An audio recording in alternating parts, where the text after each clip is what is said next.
Said in my last video, and I will say it again, privacy can be a very contentious issue. In my last episode of Linux Sundays, we talked about Google's incognito mode, the controversy surrounding it, as well as browser privacy generally. I also mentioned something called browser fingerprinting. If you haven't seen that video, you're probably wondering what exactly is browser fingerprinting. Well, to help illustrate that, I use the example of a person using a browser they coded themselves, so it is literally just the only copy of that browser out on the internet. It's a browser that's one of one, so that person is going to be easy to identify because they're the only person using that video. They may not know that exact person's name, but they're going to definitely know a lot about that individual user because of that browser. Now, to give you a definition of browser fingerprinting, it's a combination of attributes about your browser and system that can be used to identify a specific browser and, by extension, you. There are plenty of good reasons out there to use browser fingerprinting, but there are also nefarious ones. Now, let's go ahead and talk more about browser fingerprinting. This is B from Tay Talk Tech, and today I'm going to explain browser fingerprinting, so stick with me. I have a favor to ask. If you like this type of video and want to see more content like it, make sure to subscribe and hit the bell button for notifications. Also, don't forget to give this video a like if you like it. Let me know what you liked, didn't like, or if you have any comments, questions, concerns, or emotional outbursts down in the comment section below. And lastly, make sure to stick around all the way to the end to get the most out of this video. Let's do this thing. All right, so I want to go ahead and talk about first what exactly happens when you visit a website. All right, so we've got right here in our browser, we've got google.com already typed into the search box up here, which also is also where the address box is. Now, when you type in a URL into the browser or click a link to a website in the web browser to access a web page, what you're doing is you're making a request to a web server somewhere out on the internet, and that server responds by sending you that said web page. So when I hit enter here, I am making the request out to Google.com's web server, and then they are serving this back to me. All right. So now, during this process, the browser is actually going to identify itself using what is known to the website using what is known as the user agent, as well as provide some additional information about the browser and the device hosting the browser. Now, the user agent will provide the type and version information about the browser itself, as well as additional information about the operating system. And I'll be able to show you an example of this here in just a minute. Now, the website gets information about the user's device using what is called client-side scripting with the programming language JavaScript. Now, this means that the browser executes code provided by the website and then provides the additional information requested on the browser and the host device. JavaScript itself is a very common programming language used to interact with websites. Now, let's go ahead and go back a little bit here. Now, let's start with tracking before the implementation of JavaScript with something called cookies. I believe JavaScript didn't come into use until about the late 90s or early 2000s, somewhere around there. And when I'm talking about cookies, I'm not talking about the cookies that you eat. When I was a kid, I was using the internet when I wasn't supposed to. Of course, I lied and said I wasn't using it, but my stepdad was able to show that I was. I was so confused at the time, but now I realized what he was doing. He was using cookies. Now, cookies are little bits of data that are stored on your system by the web browser. Now, cookies themselves go all the way back to the late 1970s and were used then as they are now for identification, along with using to track other things and what we just said. Now, most people associate cookies with advertisers tracking you, but there are plenty of reasons they would be used, such as remembering items in a shopping cart, setting preferences and settings on a website, and also autofilling forms, amongst other things. Now, for the purposes of our conversation today, they are used to create targeted ads, monitor how you interact with ads, and make personalized content recommendations. The most visible way most internet users would be able to see cookies in action is when you sign into a website, leave that website, and then come back and you're still signed in. This is a really convenient feature, but can be dangerous if you're targeted with malware as you're signed into these accounts. Now, this is why it is always very, very important to be cautious when you're going to different websites while signed into your accounts. Now, cookies as a technology are very, very cool. Now, it's just how they are used that is the issue with most people. Now, let's go ahead and look at something here. So what we're going to do is we're actually going to go in here. We're going to go into I'm using Firefox here. And we're going to go to our settings here. And what we're going to do here is cookies and site data. So one thing you can already see here is that I do have delete cookies and site data when Firefox is closed. So that's something that you can do. But if you come up here to clear data, no, maybe it's this other one, I forget. There we go. So we come up here to manage cookies and site data. We can see that there is a lot going on here. And a lot of it, some of it's small, some of it's large. Some of it doesn't really have anything else going on. But these are the cookies that are being stored on my system right here. Now, we can also see the amount of storage that they're using. And if you look at the one that is using the most, of course, it's youtube.com.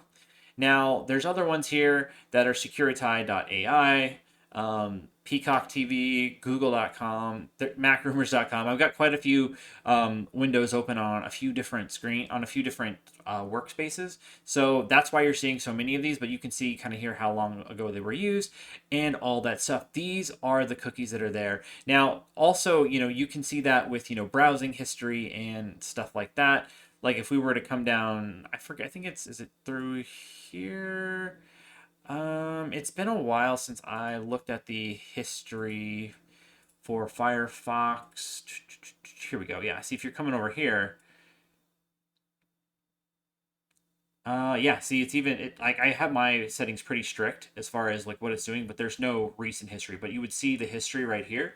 But because I have it set to where it's not keeping any of that stuff, it's actually not present. So, but this is where you would see it. And keep in mind that depending on which browser you're using, finding this information is going to be slightly different. So just, do a quick Google search or the resources for your browser to be able to go ahead and see that information. Now, the threats from cookie tracking can be mitigated simply by deleting the cookies.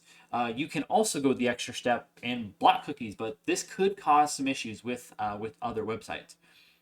Now, let's go ahead. We're going to go ahead and close out of this. We're going to go to a different website here, which is this one right here. This website is actually going to be down in the show notes down below. This is a great resource from the Electronic Frontier Foundation, who are really, really big on like internet, privacy stuff like that. They help out like dissidents who are being targeted by malware, by state actors and stuff like that. That they do a lot of good work, and they have this tool called Cover Your Tracks that allows you to see how trackers view your browser. So we're going to be using this tool to be able to go ahead and talk about fingerprinting. So let's go ahead and shift our gears and talk about fingerprinting, which is the subject of today's video. So to go ahead and see what trackers are tracking you is you can go ahead and just run this test right here, test your browser.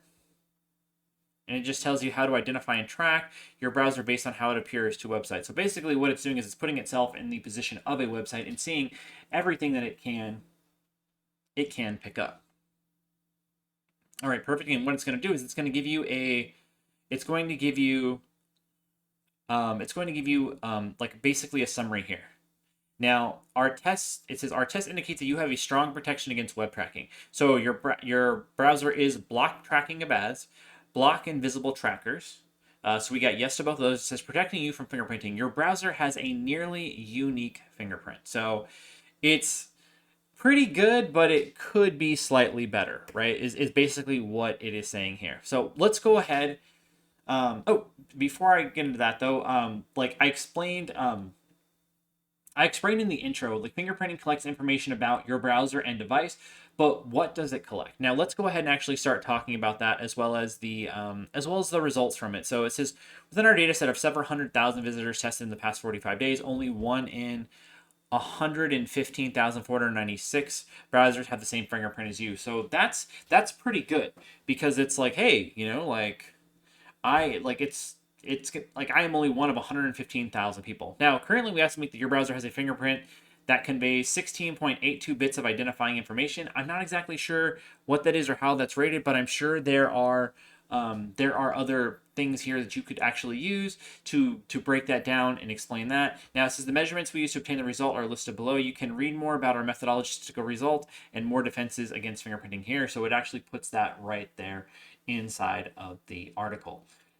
All right, so let's go ahead and look at the detailed results, and we're going to also talk about all of these different things that it's collected. So here is the actual web header. It says whenever you connect to a website, your device sends a request that include HTTP headers. That's that web request I was talking about earlier. These headers contain information about like your device's time zone, language, privacy settings, and cookies. Web headers are transmitted by your browser every time you by your browser with every site you visit. All right, so and it says JavaScript derived character. Some details about your browser can be discovered using JavaScript code, which we already talked about. And this includes fonts, certain details about your hardware configuration, and your canvas footprint. So let's talk about a little bit more about this specifically. Now, I am going to warn you, we are going to get into a bunch of different stuff here. So this will be a little bit longer than my normal videos, but I really wanted to cover this to you in a bit more detail and also be able to kind of illustrate it versus just, having a head talking here about this. Now, here we go. Here's that user agent I was talking about, and here's mine. It does say that it is, it's using Mozilla, which is the parent company of Firefox. It says Windows NT, which is not the operating system that I'm using. I'm actually using a Mac. So this is actually off. And then this gecko thing, I forget what that gecko thing means, but then also here's the version of Firefox. So it is getting that right because we do need to be able to communicate certain things to them to be able to give us stuff that's going to be functional and usable. Now it says, what is this? It relays information about to the web server about the browser and its version, what we already talked about. Now here is the HTTP accept headers. What is this? It's a web header that is used to let the server know what types of content the browser is able to handle. So it'll let it know like, hey, I can handle this type of content, so that they're only serving you content that you can actually utilize. It's going to give browser plugins, which are like small pieces of like software that help the browser manage content. They're not really as prevalent now as they used to be. There are some uses for them still, but primarily most of us are using extensions and add-ons. So that's kind of what's being provided them is extension and add-on information. Now it's also providing a time zone offset, which is showing here as 0. This metric is a number which indicates the current difference between your time and GMT, which is the standard measurement for like where everything starts as far as when you're negative or plus in time zones. It starts with Greenwich Mean Time, which is GMT. And that is in minutes. Mine is right now showing 0 because I have certain things that are in there blocking that information. Now, it says right here, it says time zone UTC. Now, this is basically going to give them your time zone to give you an idea of where you are located at within your country or within a country or a certain geographic region. Mine just says UTC, which is Universal Time Code or something like that. I forget what UTC stands for, but it's a universal time. So mine, and that's not the time zone that I'm in. So, but you can see that it is feeding it some fictitious information. Now, the next one is the screen size and color depth, which is basically the window size of your browser, as well as the color depth, which is basically the colors it can support. Now, here's some fingerprinting metrics. Now, the system fonts, which you kind of heard me talk about a little bit about previously, is it's going to tell them like, hey, like what types of fonts do you have installed? Because if you're using a if you only have one font installed, that's going to make you easier to identify than if you were just to kind of have a standard catalog of fonts that are available. Now, another thing it's going to do is it say, are cookies enabled? Which in my particular case is yes, because again, it can impact certain websites having no for cookies. We already talked about what cookies are. It says limited super cookie test.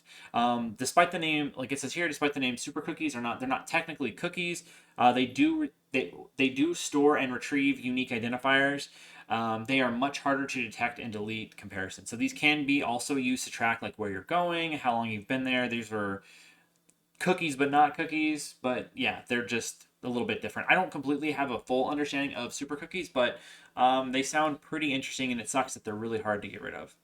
Now, the hash of a canvas fingerprint, this has to do like what the website's basically going to do is it's going to basically do a test that you can't see, and it's going to generate a collage of like shapes, and it's going to see how your system is rendering it to give it additional information about your system, which would include the operating system, the graphics card, firmware version, graphics card version, and installed font. So that's how, like, you can see kind of now how they're painting a picture of a system.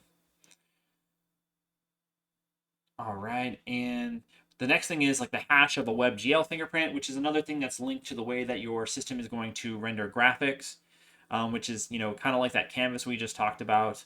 This is another way that it helps fingerprint as well. WebGL vendor and renderer, and it says here, because WebGL, it's a library that allows browsers to render 3D graphics.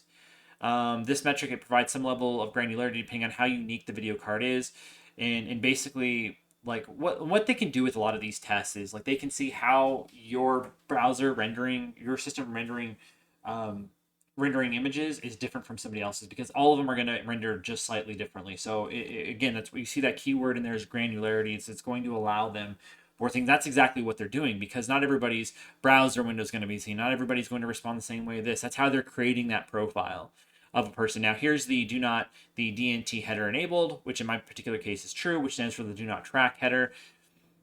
This is something I might do a video about in the future, just because it's a very, very interesting concept. And a lot of browsers will allow you to do that, but then it becomes a question of whether the website that you're visiting is going to, actually honor that. Now, this right here is the language, which is, it is a pretty good thing to have available, because I don't want a website in Uzbek, but again, it's going to tell them a little bit more about you. So it's can be a double-edged sword. Now we're talking about hardware specs. Now here it just says platform Intel, which is just basically saying who makes the chip. In my particular case, it's actually Apple, because it's an M2 Pro, I think is what mine is. Now, does it support touch features? Mine does not, but this will tell it if it supports it. Another factor that they can use to associate it with you. And it says ad block used. It says no JavaScript. So this adds little information. Your footprint can be minimally useful in making you identifiable. And then the audio fingerprint context. It's kind of like this is again like that canvas stuff like the canvas test we were just talking about, but in this case, it's looking to get like your audio devices as well as audio drivers. CPU class here, it didn't even respond to that, which is cool. But this is going to basically, it's going to give it just a little bit more information about the actual CPU itself. And then it also has hardware concurrency. This would be like the number of CPU cores. I can tell you this number right here is wrong. That is not. I know that I have more CPU horsepower than that, but. And then here, the last thing is going to be device memory. And that's going to be how much RAM do you have in your system. And here again, it's not being able to pick that up. So I'm doing pretty good here. I'm doing pretty good. One thing I did want to show you though as well is, actually no, we'll wait for that here in a second, because let me switch over to this other article from them. And this right here, this actually tells you more about. This is an article from the Electronic Frontier Foundation that tells you more about fingerprinting and browsing, and that's what I'm using their resources to pretty much write this video. I've done some other research about it to learn. I'm also, one thing you may not know about me is I actually have a Security Plus certification, so I do know about this kind of stuff. But there's a few like suggestions that they have as far as helping mitigate these types of things. Now you can use a tracker blocker, and there's all sorts of different tracker blockers out there. I know DuckDuckGo has one. I use one from StartPage, which is a privacy-centered browser, which is this one right here, and it blocks a lot of trackers and stuff, which is kind of why you're seeing that stuff. But I also have a lot of more limitations through the browser itself, just to kind of throw them off, and it's not even that, like, I'm somewhere in the middle between wanting to be tracked and not wanting to be tracked. I believe I'm just kind of average as far as that goes, and I understand the use of some of this stuff. Again, I said in my last video, it's really a balance between convenience and privacy is really how you have to weigh it. But like with me is I try to balance that as much as I possibly can. But yeah, you can use a tracker blocker. This is mine right here, and you can see here, trackers block. They have trackers on here, but again, they're like, again, just because they're blocking trackers and there's trackers being used does not mean that they're malicious. They can use these things like while you're on the site, kind of just seeing how your browser's interacting with it and all that kinds of stuff. Now you can also do it with disabling JavaScript. I think I think way that I have it implemented is it chooses when it wants to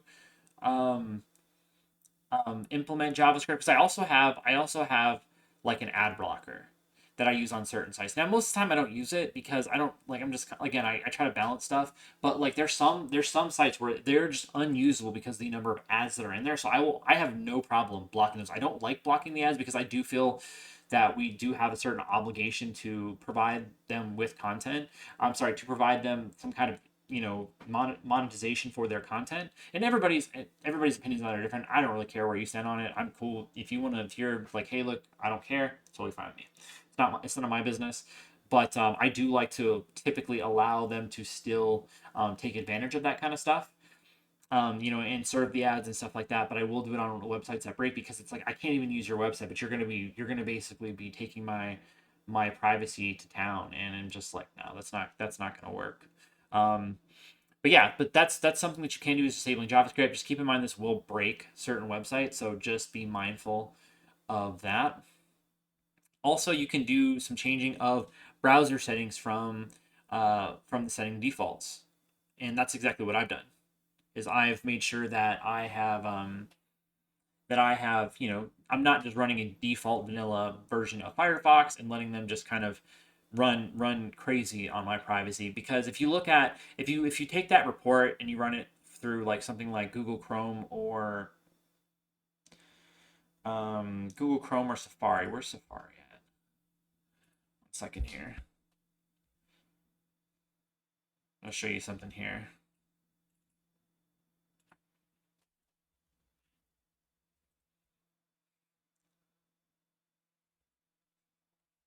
Yep, and I've already been here before, so let's go ahead and we're gonna run this test real quick. It doesn't usually take too long. It does take probably like 20-30 seconds sometimes just to complete. But I want to show you something here, and let's just blow this up. Okay.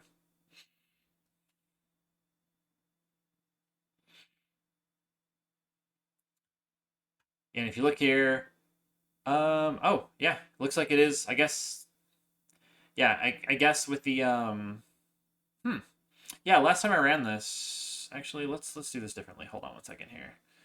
Yeah, because this, I was like, oh yeah, like I thought, I don't remember, unless like there's been some kind of update to Safari. That's always a possibility. They literally just did what, 17 point or 14.3 or something like that. They did an update. So let me pull up Chrome. I have these browsers. I have like 4 browsers on here just because I use them for different purposes. Every once in a while, there's something that I just really have a hard time bringing up with Firefox. So I'll usually just like switch over to Chrome because that's the most widely used browser in the world.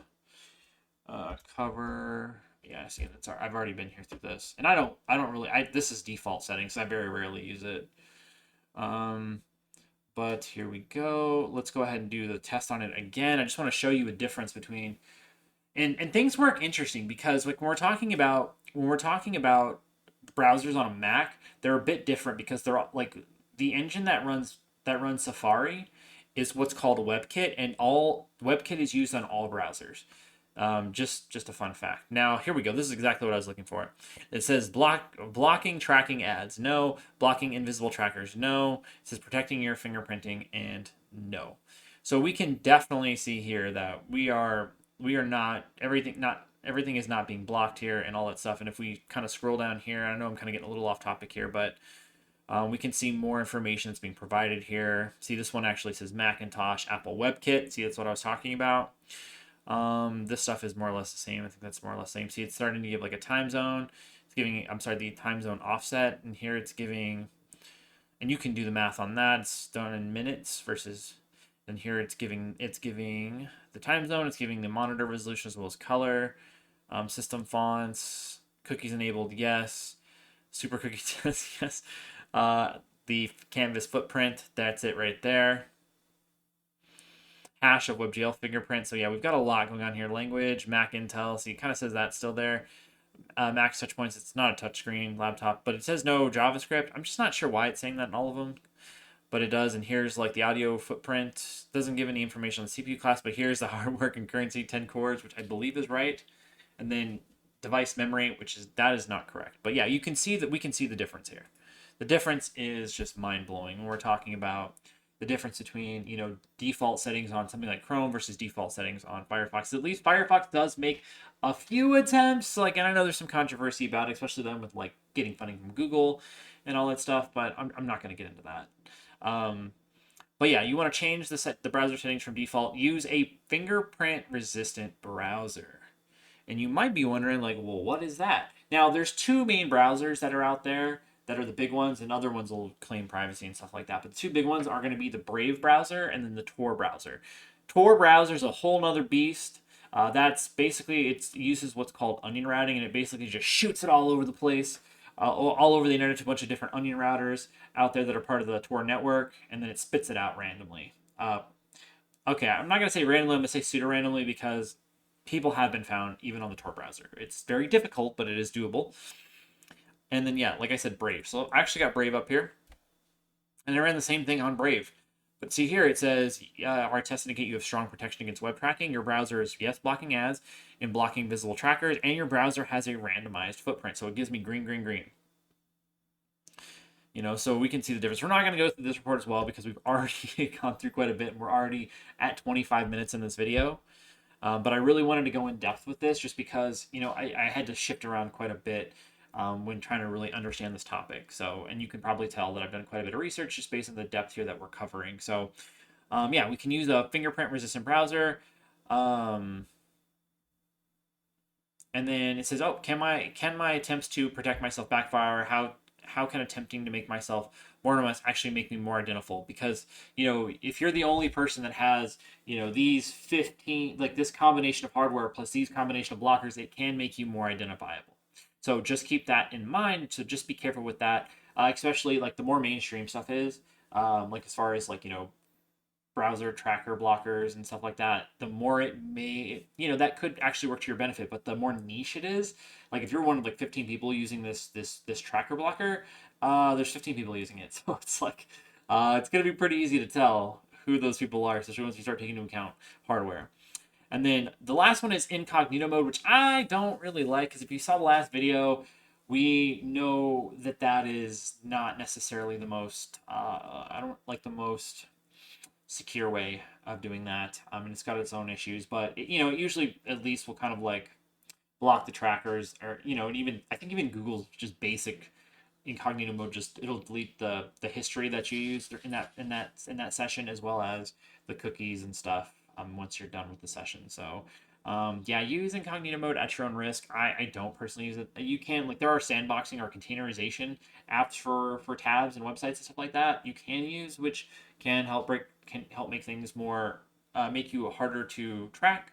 So yeah, but go ahead and if any of the stuff that you want more information, more videos about, please let me know down in the comments below. This is a really deep topic, and there's a lot, especially not just fingerprinting, but also the topic of privacy and stuff like that. Now, I have referred to everything pretty much as browser fingerprinting, but browser fingerprinting is really just about the browser. Device fingerprinting is about fingerprinting the actual device that the browser is running on.